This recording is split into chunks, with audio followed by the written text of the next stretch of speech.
Hi friends, ಎಲ್ರಿಗೂ ನಮಸ್ಕಾರ. Sridevi kitchen ಚಾನಲ್ಗೆ ಎಲ್ರಿಗೂ ಸ್ವಾಗತ.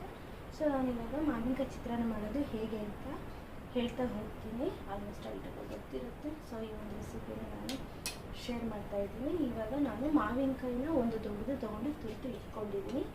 ಅದ್ರದ್ದು ಹುಳಿನ ಹಿಂಡಿ ಎತ್ತಿಟ್ಕೊಂಡಿದ್ದೀನಿ. ಇನ್ ಕೇಸ್ ಹುಳಿ ಏನಾದರೂ ಕಮ್ಮಿ ಆಯಿತು ಅಂದರೆ ನಾವು ಅದನ್ನ ಯೂಸ್ ಮಾಡ್ಕೋಬೋದು. ಇಲ್ಲಿ ಸಾಸಿವೆ ಜೀರಿಗೆ ಒಗ್ಗರಣೆಗೆ ರುಚಿಗೆ ತಕ್ಕಷ್ಟು ಉಪ್ಪು, ಅರಿಶಿನ ಪುಡಿ ಮತ್ತು ಎಣ್ಣೆ ಒಗ್ಗರಣೆಗೆ ಕಡಲೆಬೇಳೆ, ಉದ್ದಿನಬೇಳೆ, ಅದಾದ ನಂತರ 3 ರಿಂದ 4 ಹಸಿಮೆಣಸಿನ್ಕಾಯಿನ ಕಟ್ ಮಾಡಿ ಇಟ್ಕೊಂಡಿದ್ದೀನಿ.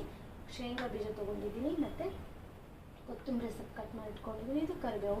ಇಷ್ಟು ಇಂಗ್ರೀಡಿಯೆಂಟ್ಸ್ನ ನಾವು ಯೂಸ್ ಮಾಡಿಕೊಂಡು ಹೇಗೆ ಮಾಡೋದು ಅಂತ ನೋಡ್ತಾ ಹೋಗೋಣ. ಒನ್ ಬೈ ಒನ್ ನೋಡ್ತಾ ಹೋಗೋಣ ಹೇಗೆ ಮಾಡೋದು ಅಂತ.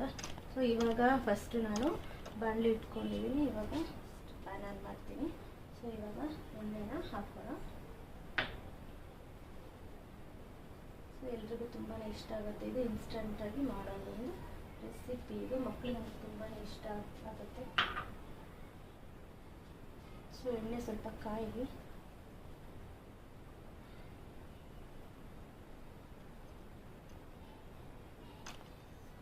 ಎಣ್ಣೆ ಚೆನ್ನಾಗಿ ಅಂದರೆ ಸಾಸಿವೆ ಜೀರಿಗೆಲ್ಲ ಪಟ್ಪಟ ಅಂತ ಚೆನ್ನಾಗಿ ಸಿಡಿಯುತ್ತೆ. ಆವಾಗ ಒಂದು ಒಳ್ಳೆ ಘಮ.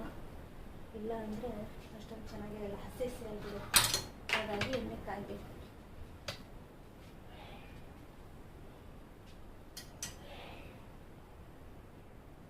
ಎಣ್ಣೆ ಕಾವಿದೆ ಅನಿಸುತ್ತೆ. ಎಣ್ಣೆ ಹಾಕ್ಬೇಕು. ಓಕೆ, ಎಣ್ಣೆ ಇವಾಗ ಕಾವಿದೆ. ಸಾಸಿವೆ ಜೀರಿಗೆನ ಹಾಕೋಣ.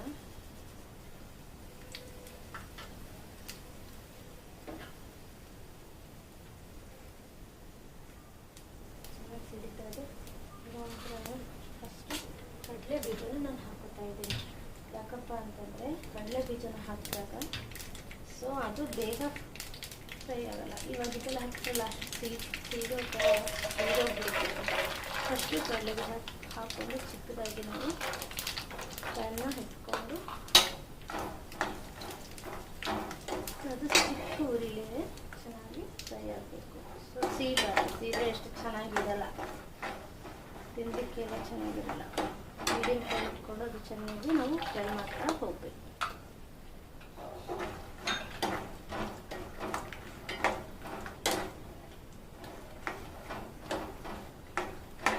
ಎಲ್ರಿಗೂ ತುಂಬ ಇಷ್ಟ ಆಗುತ್ತೆ.